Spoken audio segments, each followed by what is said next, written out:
Mes bien-aimés dans le Seigneur, soyez bénis. Alors aujourd'hui, nous allons partager la parole à propos de quelqu'un qui avait tout vendu pour immigrer. Alors, que s'était-il réellement passé? Alors, le gars était dans son pays d'origine.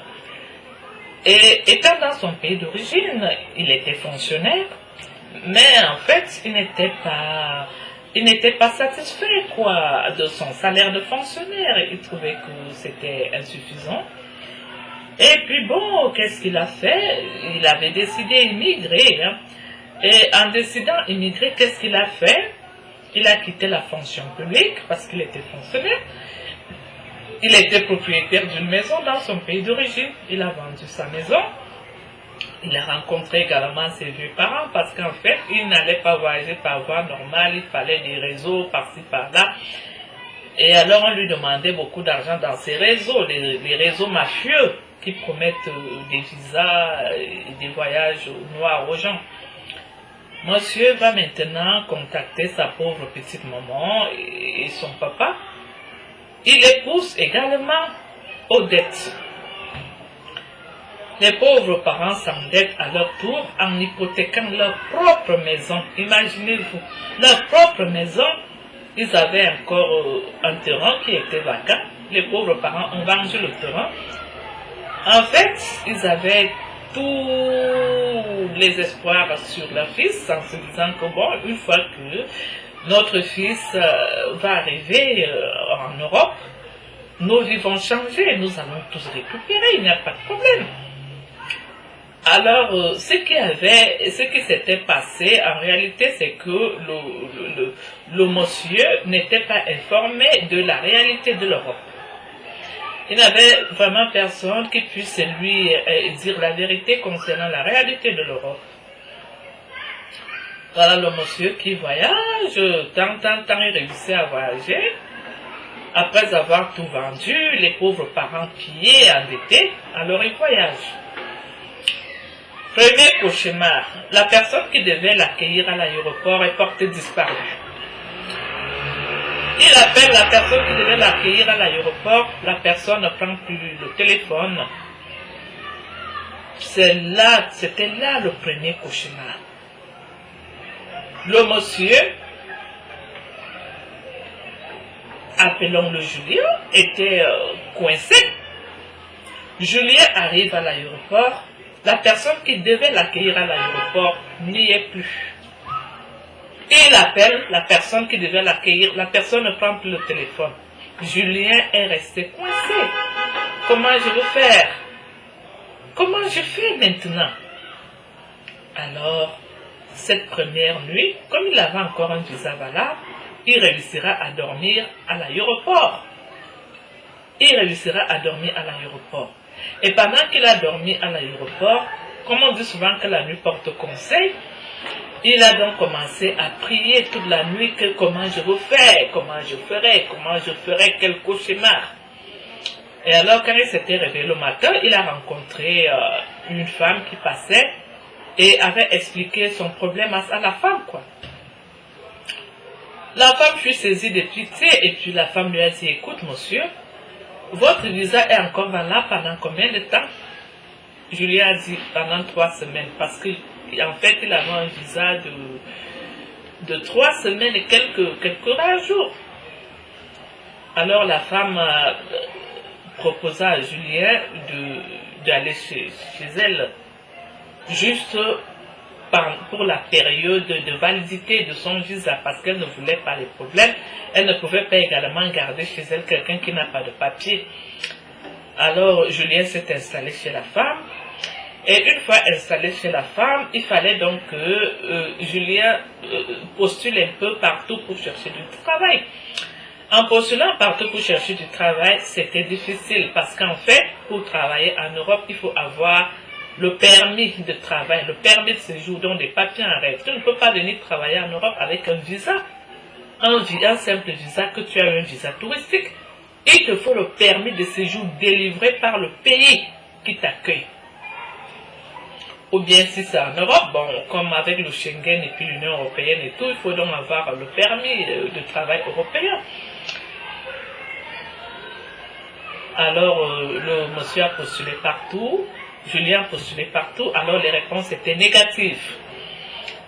Quand les réponses étaient négatives, comme ça, les 3 semaines sont arrivées, et puis la femme lui avait demandé de sortir parce qu'elle ne voulait pas des problèmes.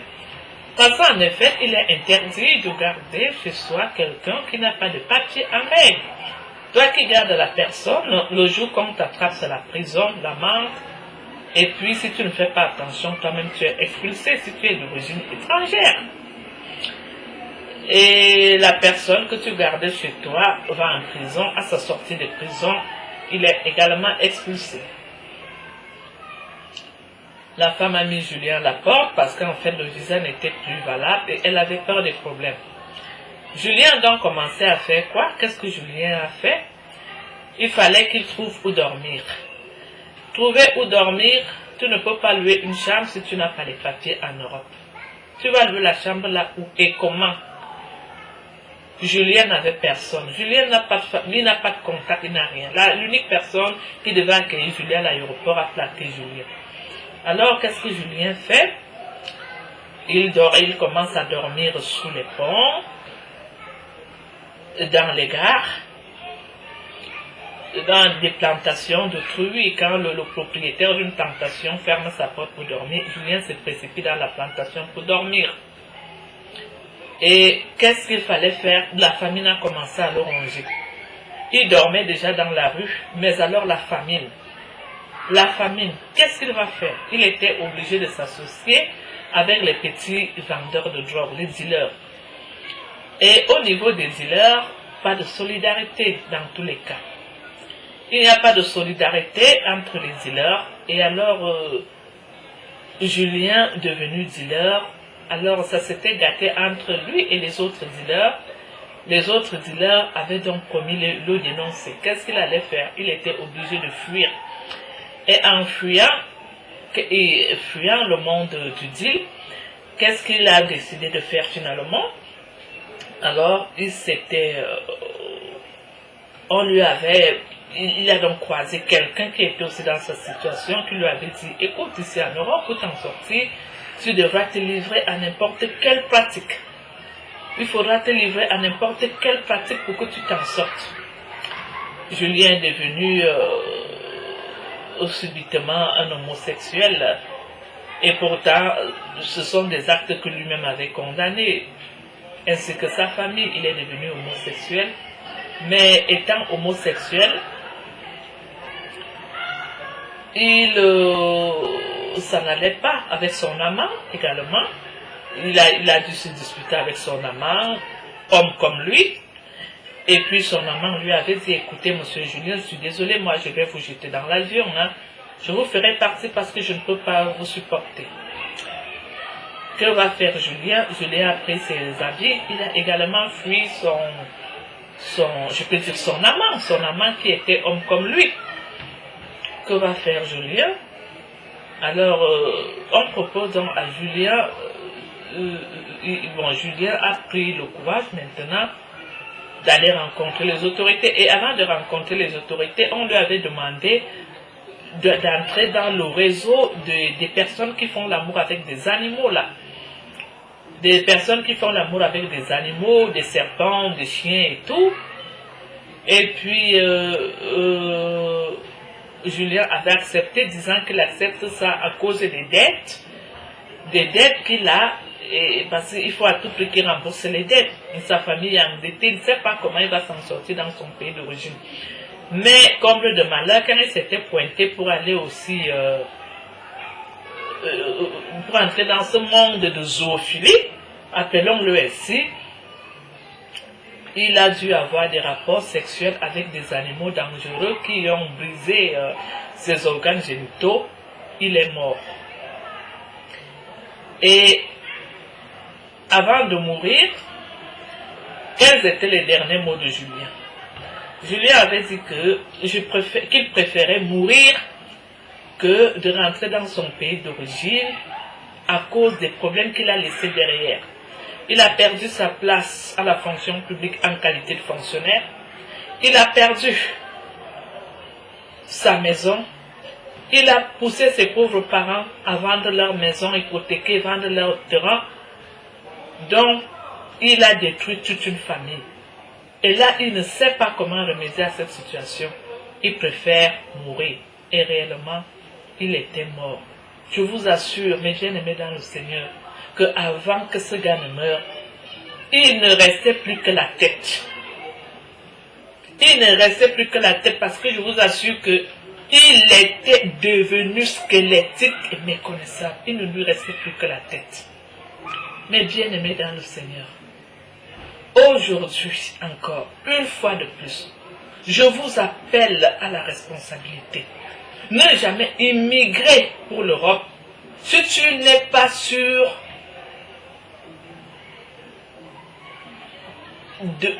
c'est-à-dire, comment je peux dire ça?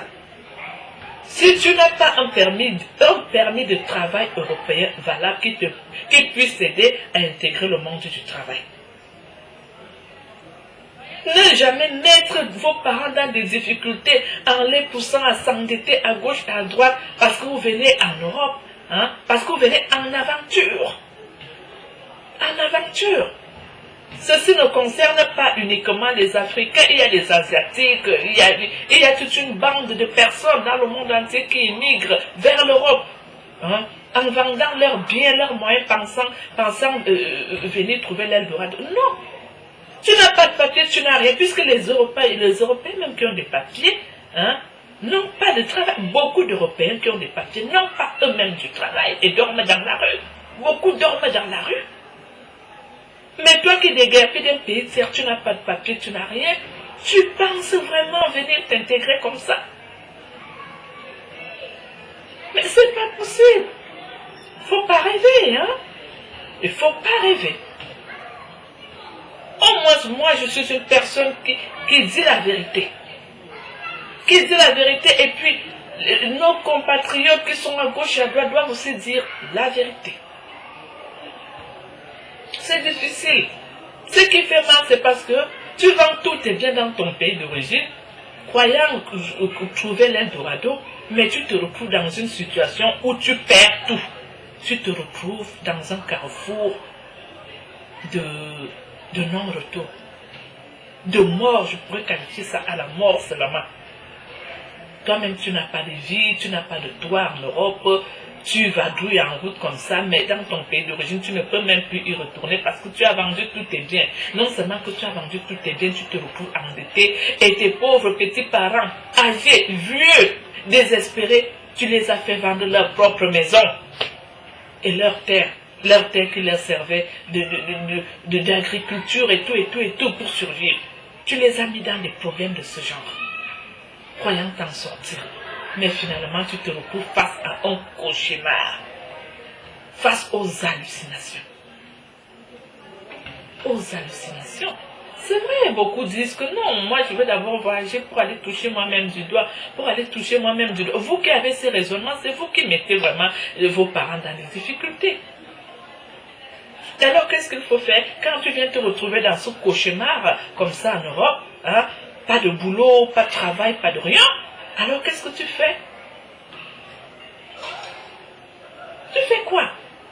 Tu te livres aux pratiques purement sataniques et perverses et finalement, tu perds ta vie. Tu perds ta vie. Et il y a ceux qui se disent que non, je préfère perdre ma vie que de rentrer dans mon pays d'origine avec tout ce qu'il y a là-bas. J'ai les dettes là-bas, j'ai vendu tout ce que j'avais. Pourquoi vendais-tu tous tes biens? Est-ce qu'on vend encore tous ces biens comme ça pour des aventures incertaines? Est-ce qu'on vend encore tous ces biens comme ça aux aventures incertaines? Oui, pour des femmes, en disant, prenons le cas de on ne vend jamais ces biens pour des aventures incertaines. On ne vend jamais ces biens pour des aventures incertaines. On n'abandonne jamais son job. Et encore un job à la fonction publique pour des aventures incertaines. Non, je vous dis non. Bon, pour des jeunes filles qui se sont trouvées des maris, elles se sont mariées, elles ont eu des papiers, ce sont des cas exceptionnels. Elle s'est mariée, elle a eu ses papiers.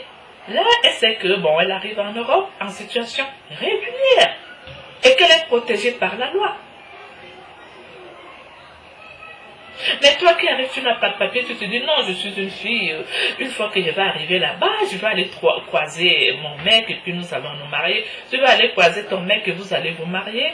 Attention, le mariage à l'heure actuelle entre les Européens et les étrangers est devenu très difficile parce que beaucoup d'Européens disent que les femmes non européennes les aiment pour leurs papiers. Les aiment pour les papiers.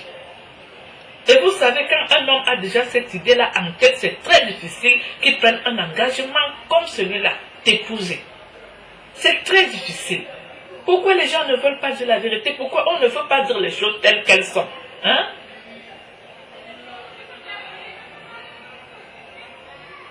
Non, jamais. Et ceci s'adresse vraiment aux personnes qui ont déjà des moyens, que tu es fonctionnaire, tu as des... le bon Dieu t'a béni en te faisant avoir une maison dans ton pays d'origine. Hein? Mais tu abandonnes, tu vends cette maison pour des aventures incertaines.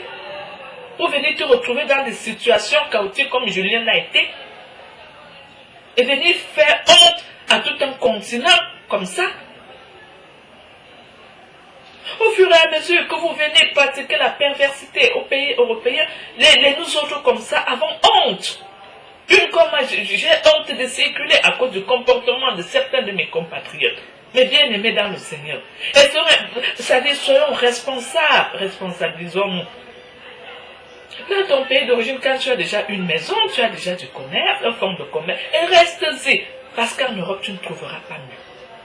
Puisque beaucoup d'Européens, même qui ont des papiers, je vous dis bien des papiers, n'arrivent pas à trouver du travail. Et dorment dans la rue, mendient un peu à gauche et à droite. C'est le poker maintenant. C'est le poker. Dire maintenant, oui, comme je suis un homme, je vais aller, je vais me marier d'une femme blanche. Une fois que je me marie de la femme blanche, j'ai mes papiers. Ce n'est plus facile. Parce que même les femmes blanches là ont déjà ça en idée, que beaucoup de personnes qui ne sont pas européennes ne les aiment pas, mais les aiment juste pour avoir des papiers et de l'argent. Donc, ce n'est plus quelque chose de facile. Je vous appelle à la responsabilité. Responsabilisez-vous. Arrêtez d'immigrer sans être sûr de ce que vous faites et de là où vous allez. Quand tu n'as pas de papier, un permis de travail valable en Europe, n'hésite pas à renoncer à ce genre de départ. C'est ta souffrance. Beaucoup qui ont désobéi à ces conseils ont touché leur récompense. Combien meurent là, dans les eaux? Combien meurent là en prenant des pirogues pour immigrer vers l'eau? Combien perdent leur vie? Et que ces gens-là, quand ils étaient dans leur pays d'origine, est-ce qu'ils n'avaient pas des petits jobs, de quoi manger? Si les gens ils arrivaient déjà à vivre et qu'ils étaient en vie, ça veut dire qu'ils avaient quand même le minimum vital. Mais aujourd'hui, voulant aller retrouver l'Eldorado, vous vous retrouvez comme ça, noyés dans la mer, où vos familles ne verront jamais vos corps. Ce sont des deuils qu'on fait sans cadavre. Quelle vie! Quelle vie! C'est difficile. Je vous appelle vraiment à la responsabilité de ce côté-là. Le hasard, c'est comme la loterie. Quelqu'un qui prend tout son argent pour aller mettre dans la loterie, croyant gagner, il perd tout. C'est comme ça l'immigration clandestine maintenant. C'est comme ça l'immigration clandestine. Il faut quand même qu'il y ait une personne qui puisse dire la vérité, comme je suis en train de dire cette vérité-là aujourd'hui. C'est difficile de vivre dans ces conditions-là. Moi, c'est-à-dire, il y a des personnes qui, franchement, ne peuvent pas vivre dans ces conditions-là. Tu étais honoré dans ton pays d'origine, tu étais en dignité, tu étais même une élite. Un élite respecté, marié, des enfants, propriétaire de sa propre maison et tout, tu viens te retrouver dans les rues en Europe, sous les ponts, tu dois dans les mal arrière des véhicules. Mais bien aimé dans le Seigneur, il faut réfléchir 10 000 fois avant de prendre ce genre d'engagement. Il faut réfléchir 10 000 fois pour prendre ce genre d'engagement. Pour prendre ce genre d'engagement. Je me fais vraiment beaucoup de soucis pour vous et puis pour les parents également. Parce qu'ils n'ont pas les pieds secs dans cette affaire. Ils se retrouvent pillés. Pillés. C'est pas donné en Europe. Puisque les Européens même souffrent. C'est pas donné. Il y a les Européens riches qui sont heureux, mais il y a aussi les Européens pauvres. Le chômage existe partout. La galère là existe partout. La galère là existe partout. Donc vraiment, si dans ton pays d'origine, tu as ton petit boulot, garde ton boulot et remercie le bon Dieu de ce boulot. Ne jamais t'aventurer de cette façon. De cette façon. Si tu es marié à un Européen, oui, et que tu as eu tes papiers, là, ça va. Tu es protégé et puis tu sais que tu viens dignement et tout. Mais venir comme un oiseau, dis donc, ça va pas. Ça va pas comme ça. Mais bien aimés dans le Seigneur, soyez bénis et merci d'avoir été partagé avec nous. Nous nous retrouvons au partage suivant. À tout bientôt.